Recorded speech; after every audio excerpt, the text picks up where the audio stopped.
Assalamualaikum warahmatullahi wabarakatuh. Innal hamdalillah nahmaduhu wa nasta'inuhu wa nastaghfiruh wa na'udzu billahi min shururi anfusina wa min sayyiati a'malina. Man yahdihillahu fala mudilla lahu wa man yudlil fala hadiya lahu. Asyhadu an la ilaha illallah wahdahu la syarika lahu. وأشهد أن محمدا عبده ورسوله اللهم صل وسلم وزد وبارك وأنعم على نبينا محمد وعلى آله ومن سار على نهجه إلى يوم الدين ما بعد. Para ikhwah dan akhwat, para jamaah yang dimuliakan Allah, kembali kita akan mengkaji hadis-hadis Nabi sallallahu alaihi wasallam yang berkaitan seputar hukum, dan kita masuk pada hadis yang berkenaan dengan babul mururi baina yadil musalli. Sahih? Siapa yang ingat? Hadis keberapa? 103. Babul mururi baina yadil musalli, yaitu bab hukum melewati dan melintasi di hadapan orang yang sedang salat. Hadis yang ke-103, al-haditsu tsalits ba'dal mi'ah. Hadis 103. Penulis rahimahullahu taala beliau mengatakan al-haditsu tsalits ba'dal mi'ah. Hadis yang ke-103. An Abi Juhaym bin al-Harith ibn Simmah al-Ansari radhiyallahu anhuma qala Rasulullah sallallahu alaihi wasallam. Diriwayatkan dari Abi Juhaym Abdullah ibn al-Harith ibn Simmah al-Ansari radhiyallahu anhuma. Beliau berkata, qala Rasulullah sallallahu alaihi wasallam.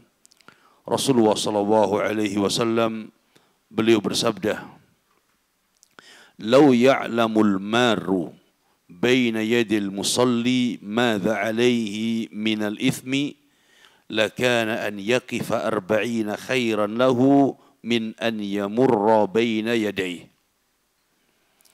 Kata Rasulullah sallallahu alaihi wasallam, "Lau ya'lamul maru," kalau seandainya orang yang melintasi, orang yang berjalan, orang yang melewati baina yadil musalli, di hadapan orang yang sedang salat, madza alaihi minal ithmi, kalau dia tahu apa dosa yang akan dia dapatkan. Kalau seandainya orang yang melewati di hadapan orang yang salat, di depan orang yang salat, dia tahu dosa apa yang akan dia dapatkan, lakana an yaqifa 40 khairan lahu min an yamurra baina yadayhi.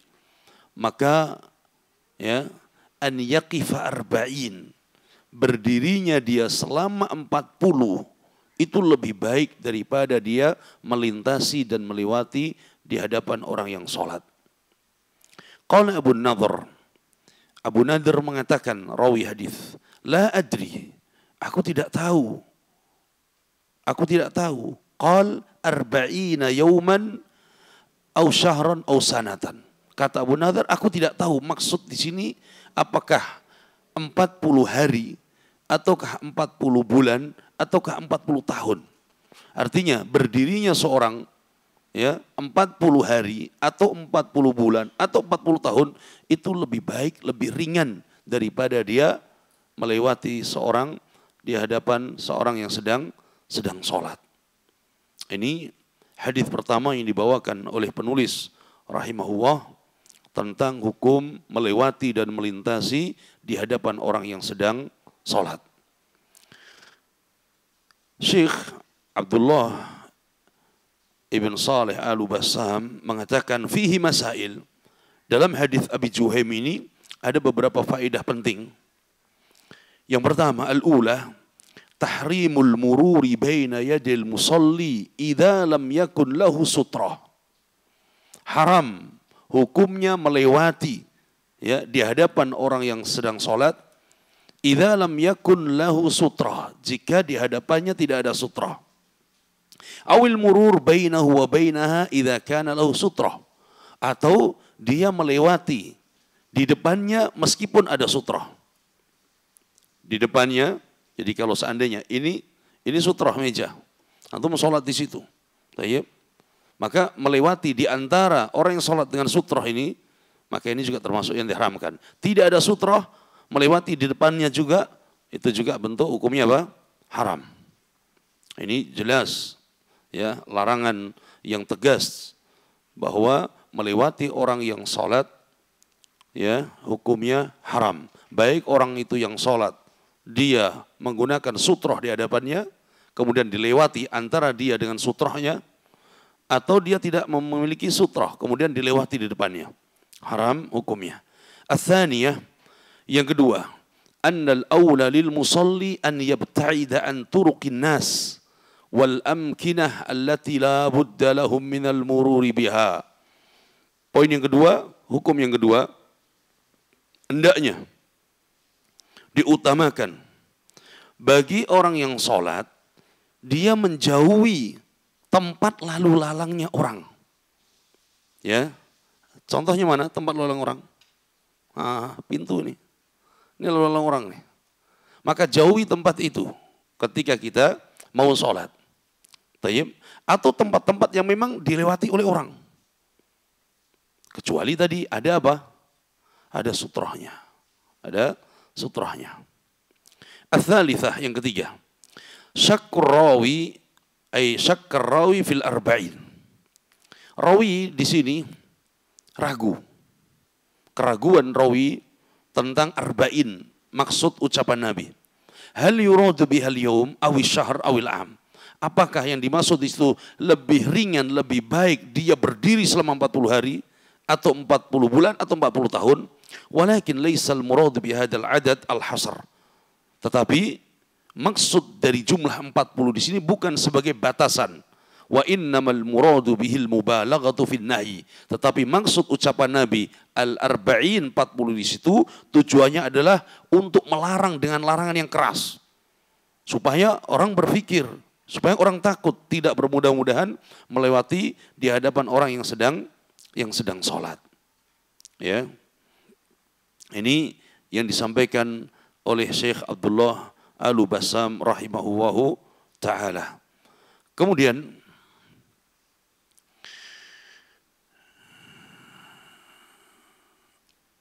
adapun bagi orang yang sedang sholat, di sini dikatakan oleh Syekh Ibn Baz rahimahullah, wa mata ba'udal maru amma baina yadil musalli idza lam yalqa baina yadi sutrah salima minal ithmi. Adapun orang yang sholat tanpa sutrah, kemudian ada seorang yang melewati jauh dari tempat dia. Contoh, ini sholatnya di sini, garis ini. Kemudian lewatnya di sini. Jauh dari apa? Dari tempat sholat. Atau sholatnya di situ. Kita lewatnya di sini. Jauh dari tempat sholat. Qala salima minal ithmi. Maka orang yang lewat tadi selamat dari ancaman dosa tersebut. Karena jauh dari tempat dia.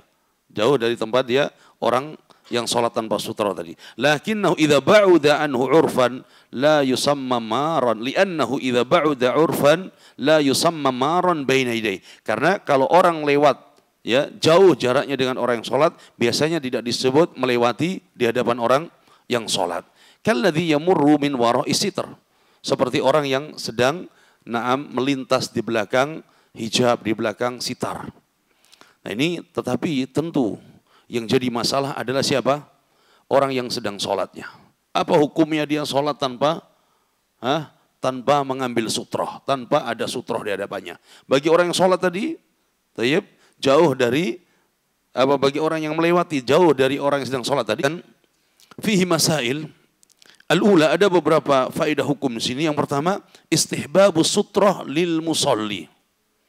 Anjuran bagi orang yang sholat itu hendaknya dia sholat dan di hadapannya ada sutroh.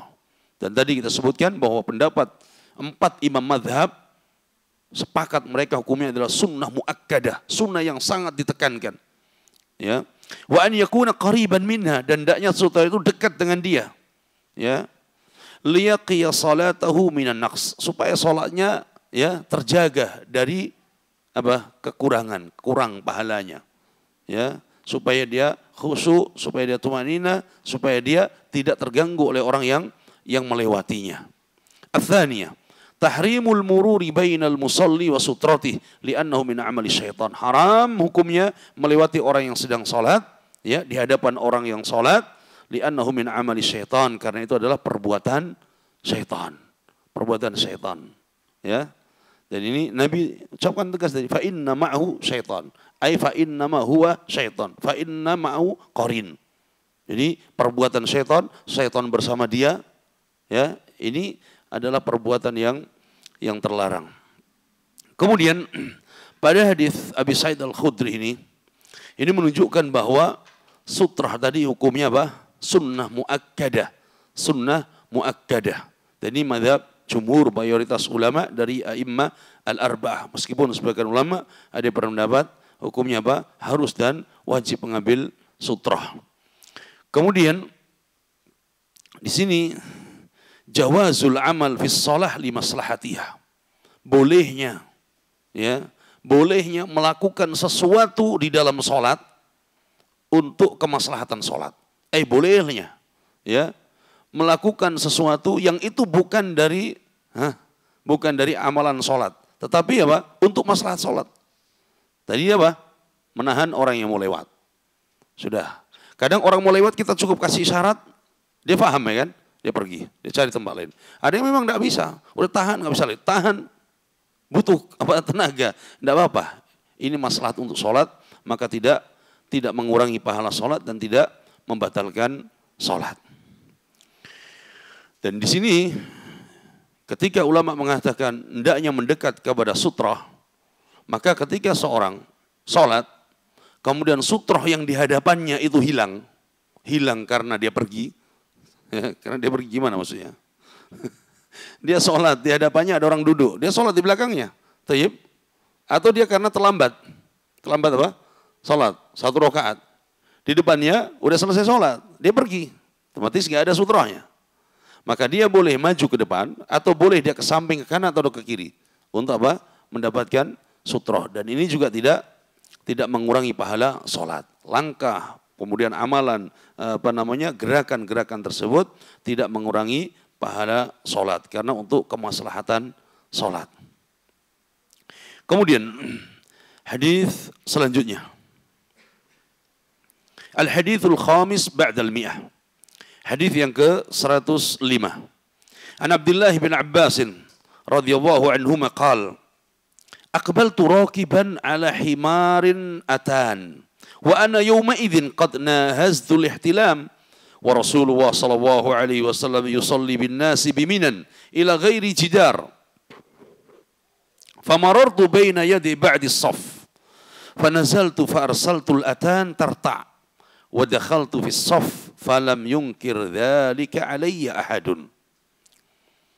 Abdullah bin Abbas radhiyallahu taala anhuma, beliau mengatakan aqbaltu raqiban ala himarin atan. Suatu hari aku datang sambil mengendarai raqiban. Mengendarai apa? Himar atan. Yaitu apa? Keledai. Atan ay unthal hamir. Keledai betina. Atan di sini adalah keledai betina. Wa ana yawma idzin. Jangan ada nama anak Atan nanti. Atan bahasa Arab apa artinya? Keledai betina, ya. Qala wa ana yawma idzin qad nahastul ihtilam. Kata Ibnu Abbas, saat itu aku sudah hampir balik. Jadi berarti sudah apa? Sudah faham dia, sudah mendekati balik, hampir balik. Wa Rasulullah sallallahu alaihi wasallam yusalli bin nas biminan. Saat itu Rasulullah sedang salat bersama para sahabat yang lainnya di Mina. Di Mina. Ila ghairi jidar, tanpa di hadapan Nabi itu ada tembok. Ya, Nabi menjadi imam, sahabat di belakangnya, sekian soft. Di hadapan Nabi tidak ada apa? Jidar, tidak ada tembok. Karena memang di Mina, bukan Mina sekarang hotel aja ada. Ya, ini Mina zaman Nabi, nggak ada tembok saat itu. Qala famaratu baina yaday ba'di shaf. Maka aku mengendarai keledai dan melewati di tengah-tengah shaf. Ini ya, Nabi sholat begini di sini sebagai imam, kemudian di belakang Nabi ada shaf para sahabat. Ibnu Abbas naik keledai dari ujung sana ngelewatin tengah nih. Sampai ujung sana.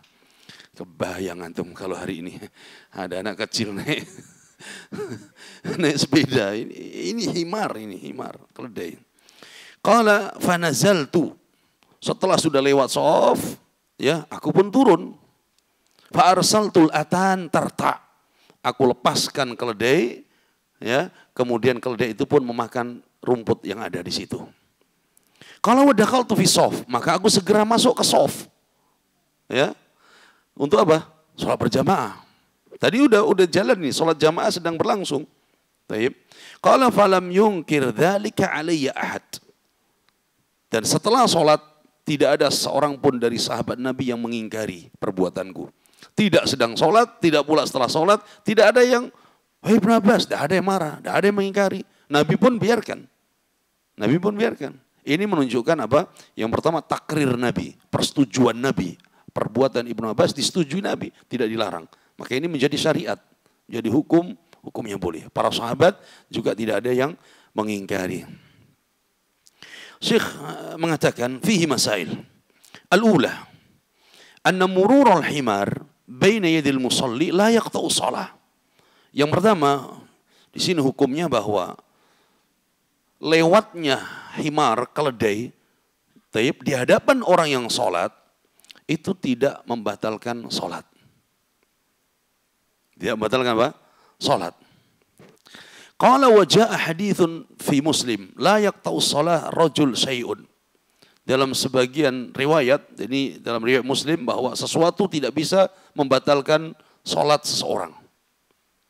Nah, padahal dalam hadis yang lain, ya, disebutkan bahwa di antara yang Nabi katakan yang membatalkan sholat, yaqta'u sholat, itu ada berapa?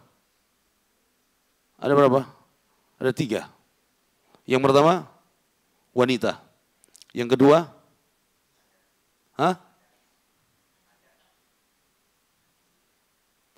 yang pertama apa? Wanita, al-mar'ah. Yang kedua, himar. Yang ketiga, al-kalbul aswad. Apa al-kalbul aswad? Anjing hitam. Tayyib. Dalam hadis Nabi mengatakan, tayyib, fa innahu yaqta'u salatahu al-himaru wal mar'atu wal kalbul aswad. Hadis dalam Sahih Muslim. Sesungguhnya yang bisa, tayyib, yaqta'. Nah, yaqta' di sini ulama berbeda pendapat. Apakah di situ membatalkan salat atau mengurangi pahala? Kalau kita ambil pendapat bahwa di situ yang membatalkan salat seorang ketika di hadapannya dilewati, yang pertama keledai, yang kedua wanita. Tayyib. Yang ketiga apa? Anjing hitam. Tayyib. Di sini tadi Ibnu Abbas naik apa? Oh, naik keledai. Tapi tidak membatalkan sholat para sahabat. Kenapa? Yang pertama, karena melewatinya di hadapan makmum. Di hadapan makmum, bukan di hadapan Nabi. Ya. Wahakadha. Kemudian yang kedua, istadalla al-Bukhari bihadzal hadits faqala babu sutratil imam sutratul ma'mum.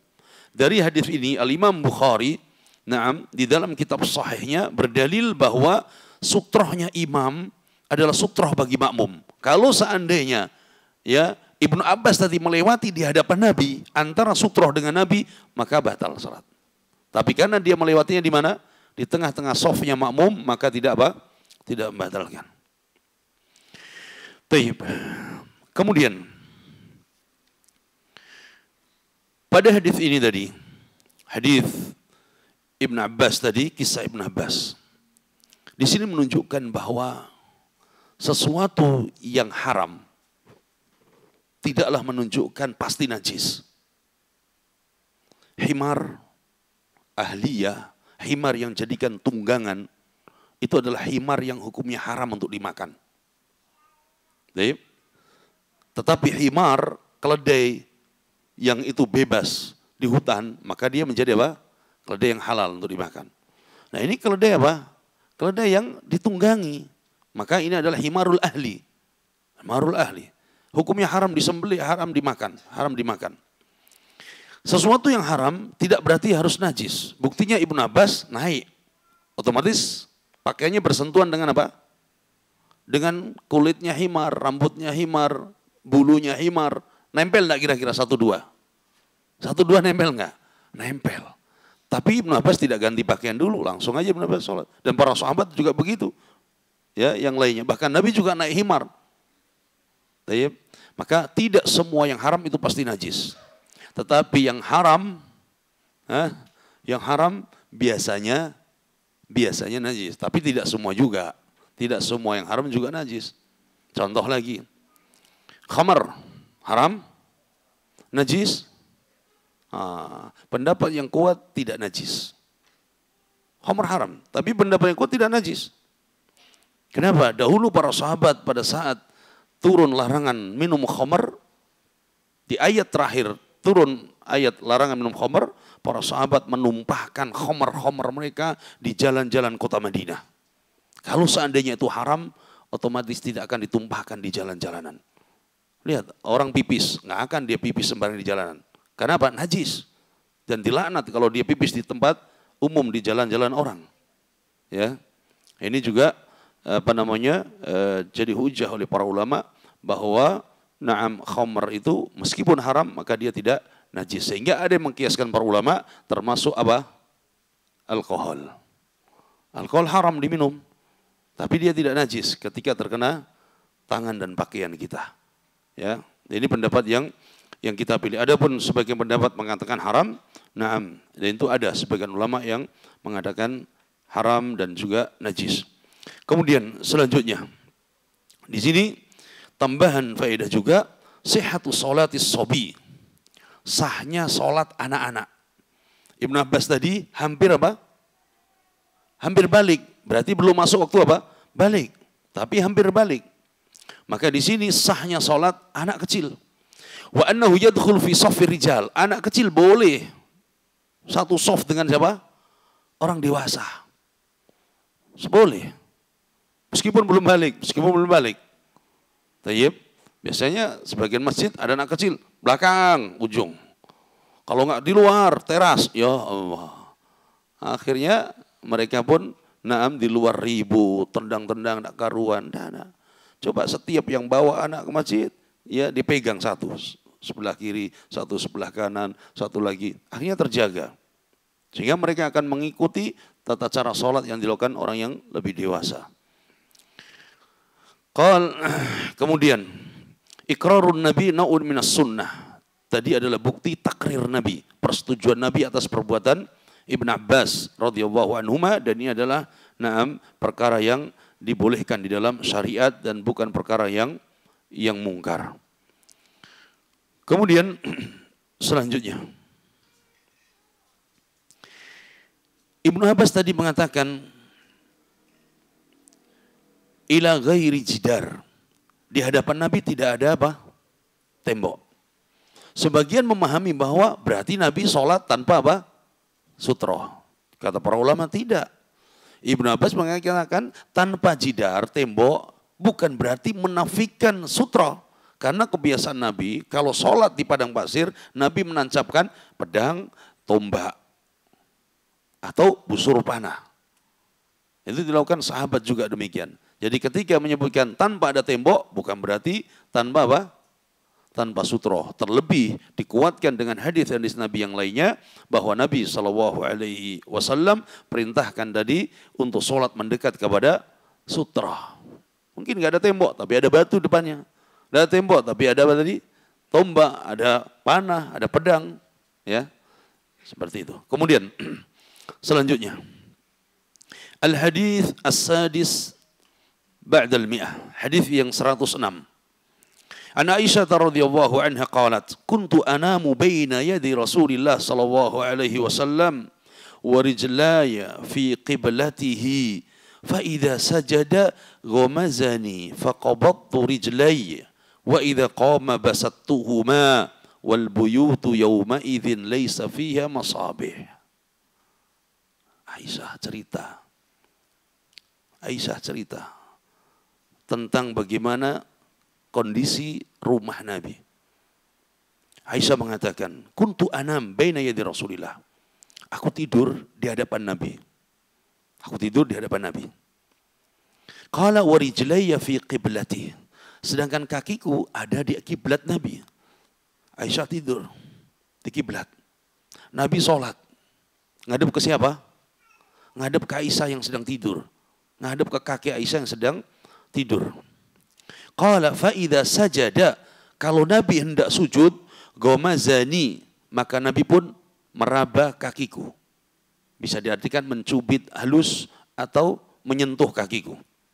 Qala faqabattu rijlayya, maka kakiku pun ditekuk, apa istilahnya? Ya, tadinya apa? Kakinya memanjang kemudian ditekuk.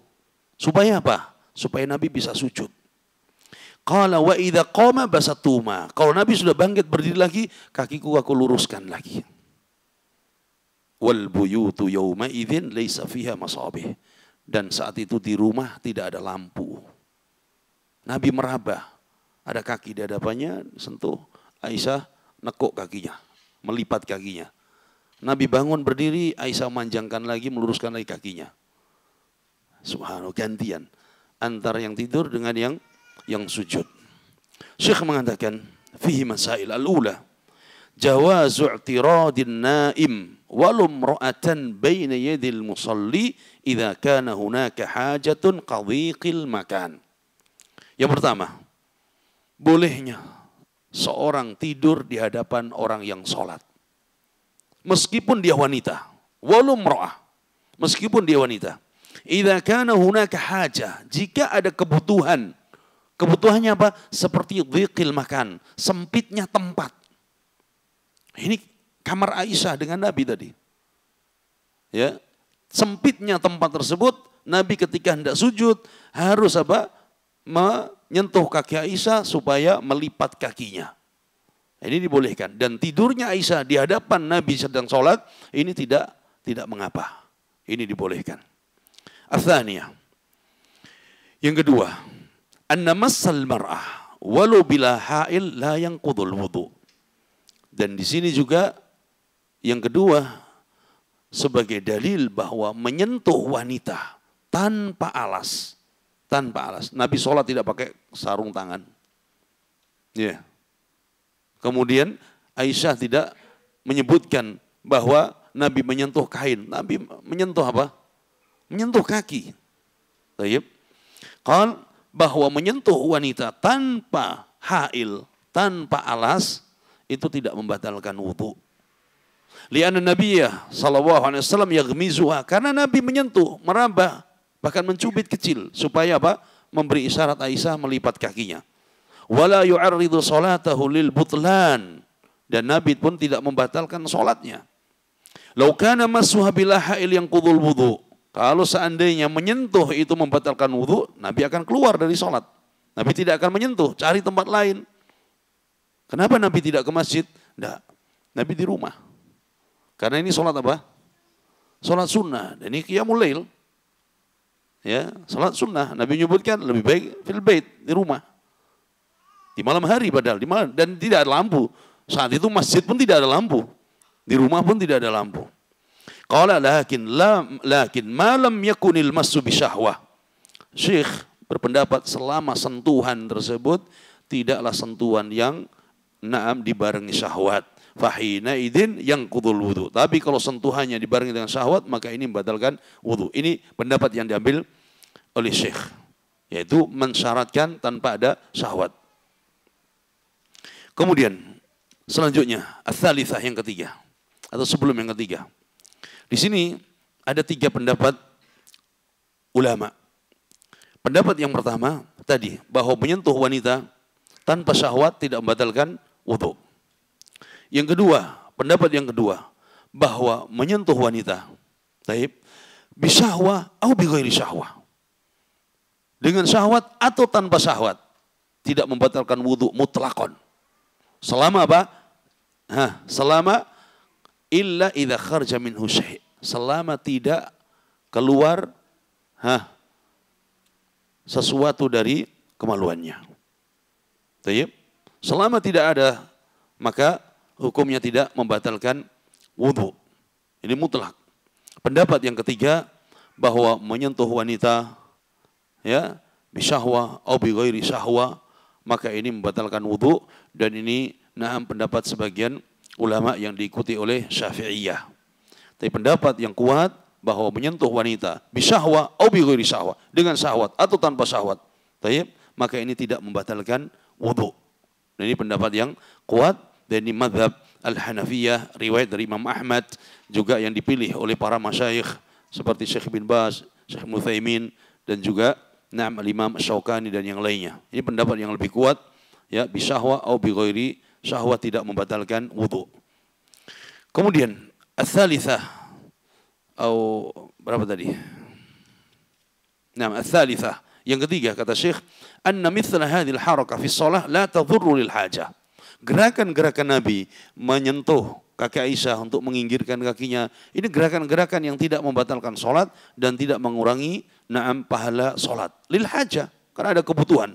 Ada kebutuhan. Ini seperti hadis-hadis yang lain, ketika Nabi sholat menggendong cucunya, ketika Nabi hendak sujud Nabi meletakkan cucunya, ketika bangkit Nabi mengangkat lagi cucunya. Ini semuanya tidak membatalkan dan tidak mengurangi sholat, mengurangi pahala sholat. Atau dalam hadis lain Aisyah, ketika sholat, Nabi datang mau masuk ke rumah, ketika Aisyah mau datang masuk ke rumah, maka Nabi pun bergeser untuk membukakan pintu. Ini semua tidak mengurangi pahala sholat. Kemudian selanjutnya, al-hadits as-sabi' ba'da al-mi'ah.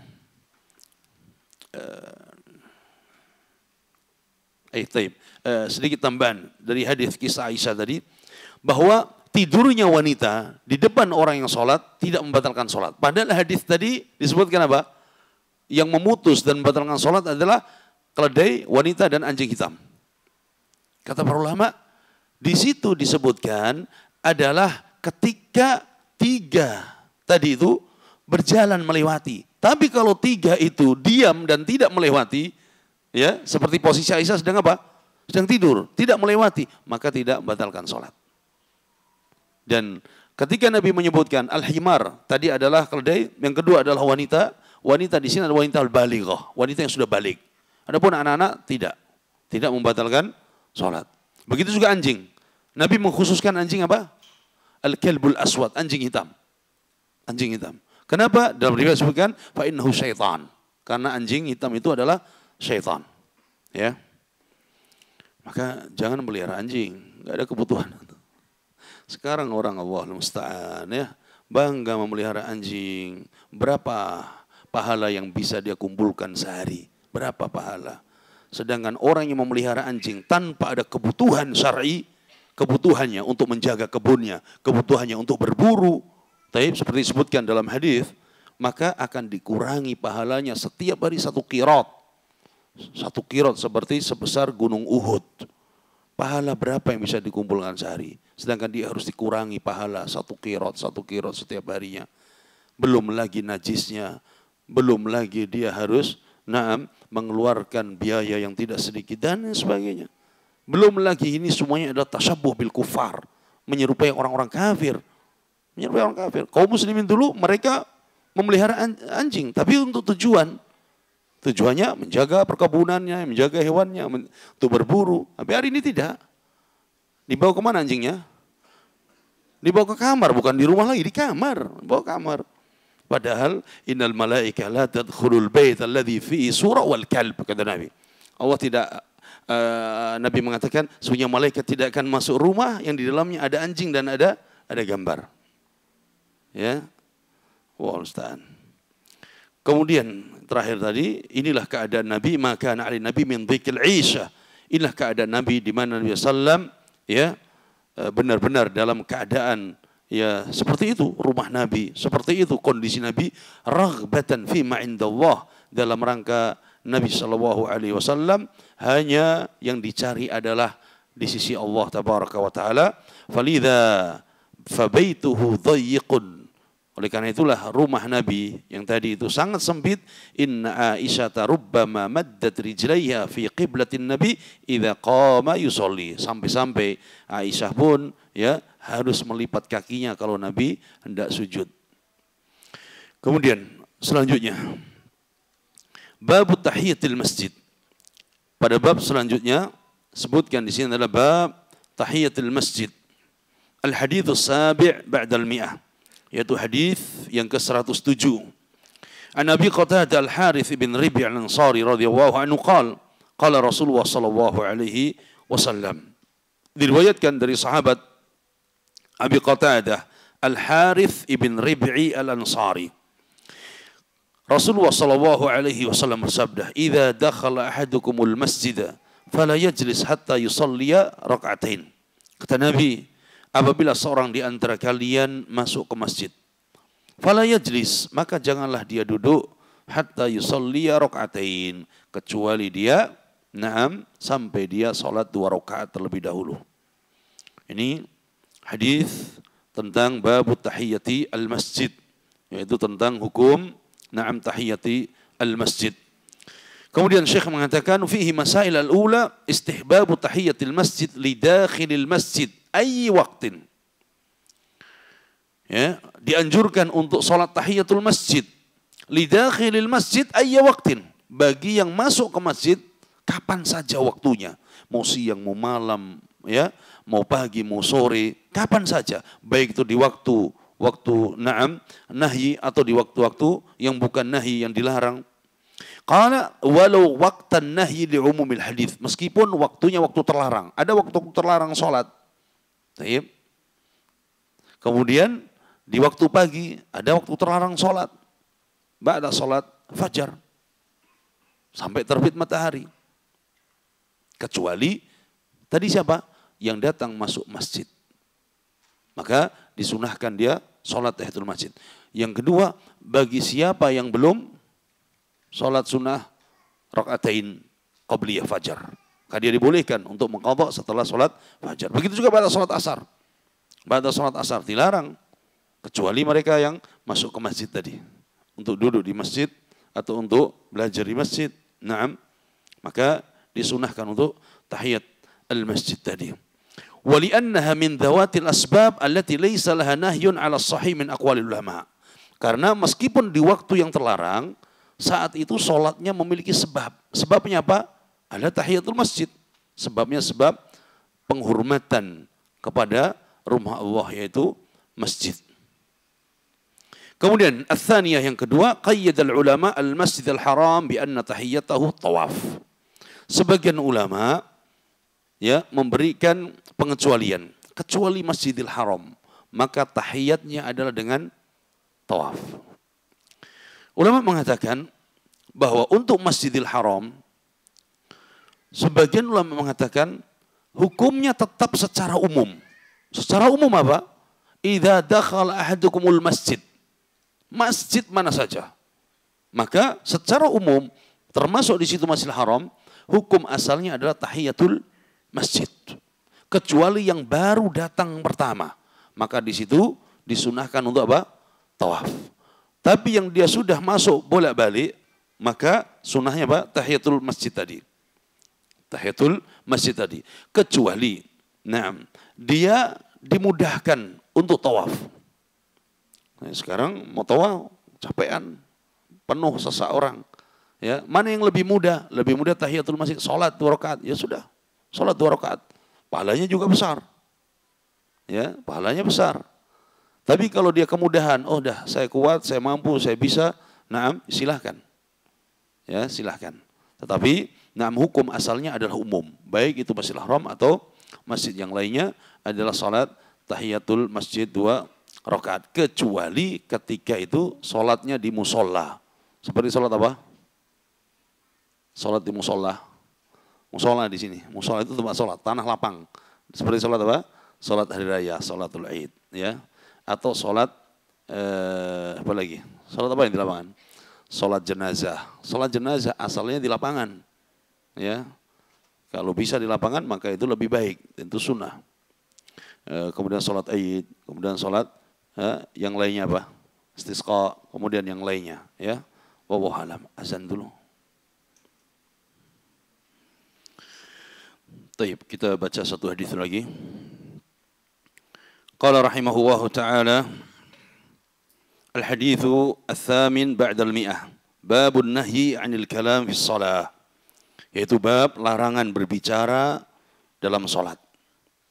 Larangan berbicara dalam salat. Hadis yang ke-108. An Zaid bin Arqam qal, dari Zaid bin Arqam radhiyallahu anhu. Beliau mengatakan, kunna natakallamu fi shalah. Yukallimu ar-rajulu minna sahibah wa huwa ila janbihi fi shalah. Hatta nazalat hafidhu ala salawatil wusta wa qumu lillahi qanitin. Fa umirna bis sukut wa nuhina 'anil kalam. Kata Zaid bin Arqam, kunna natakallamu fi shalah. Dahulu kami pernah ketika sedang salat kami ngobrol, berbicara dalam salat. Yukallimu ar-rajulu minna sahibah. Satu dengan yang lainnya ngobrol, berbicara. Lagi sholat. Wa huwa ila jambihi fi shalah. Satu dengan teman yang di sampingnya ngobrol, lagi sholat.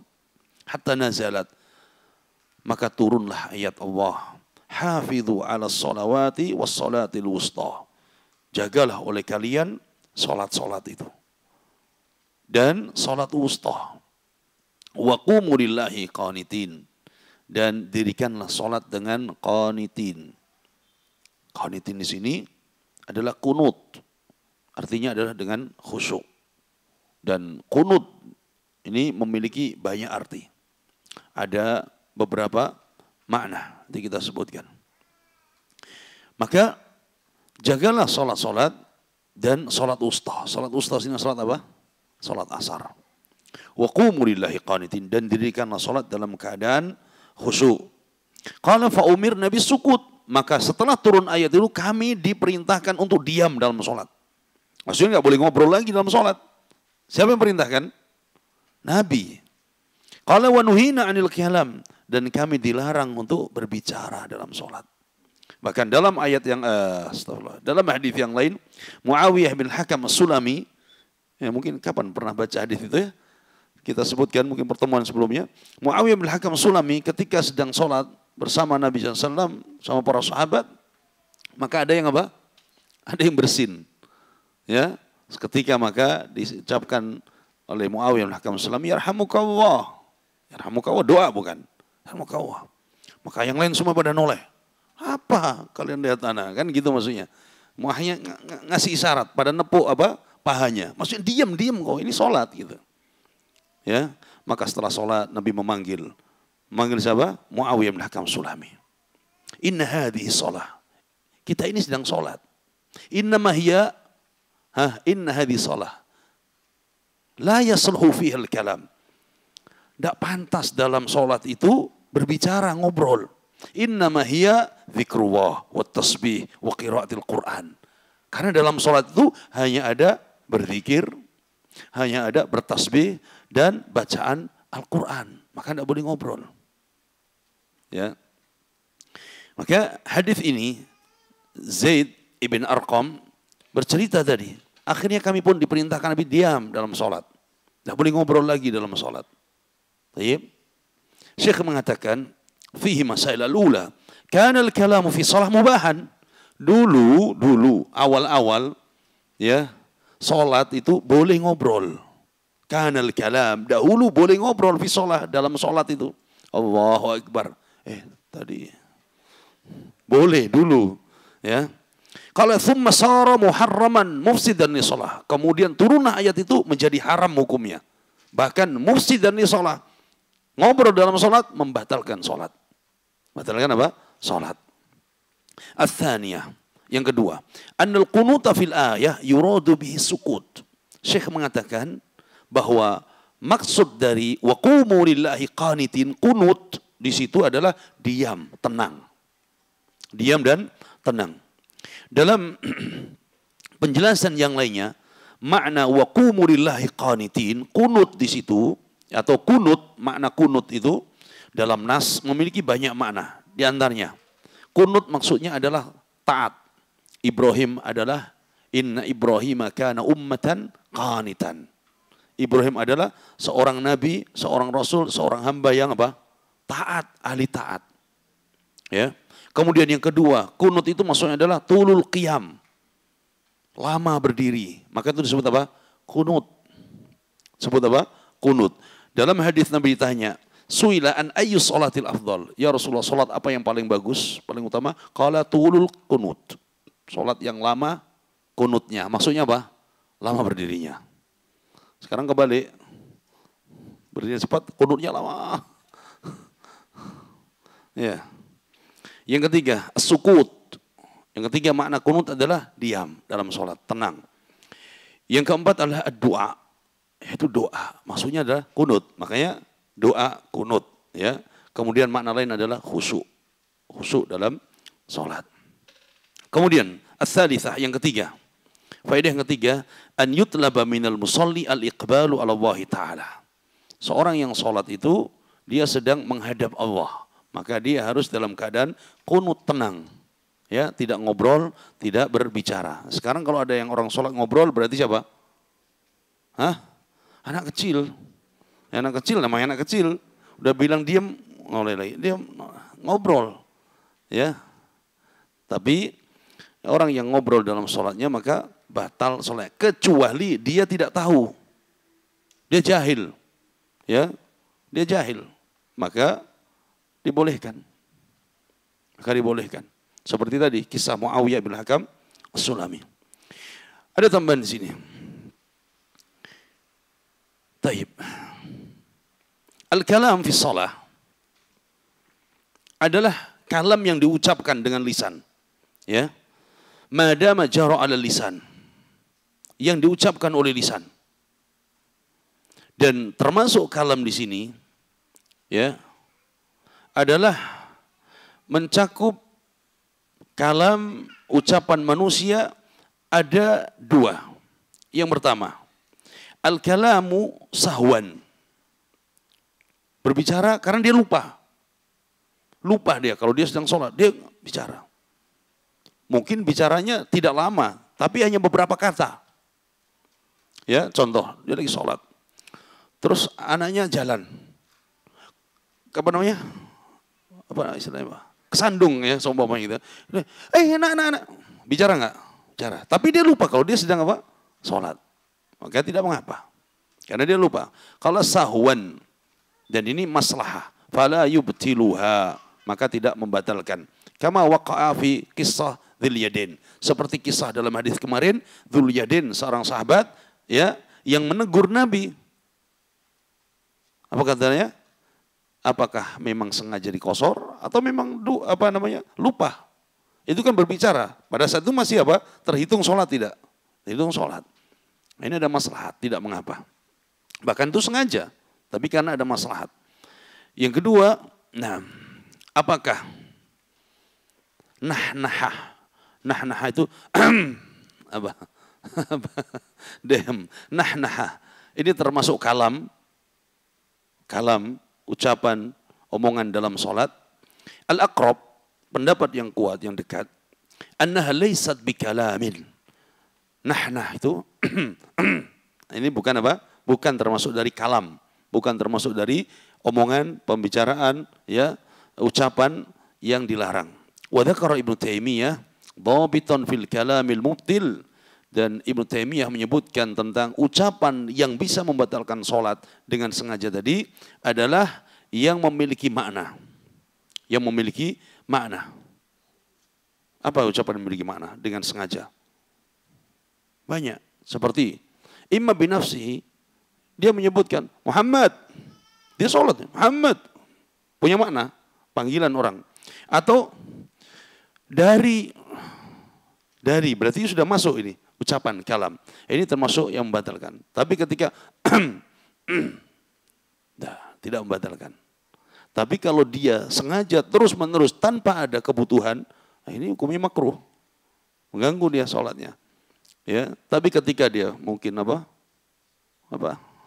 serak dan sebagainya, maka boleh, tidak mengapa. Ini nah, ya, dehem tadi. Taib. Insyaallah cukup ini yang bisa kita baca. Mudah-mudahan bermanfaat. Insyaallah kita lanjut pada pertemuan yang akan datang. Insyaallah mudah-mudahan bermanfaat. Insyaallah kita lanjutkan pertemuan yang akan datang.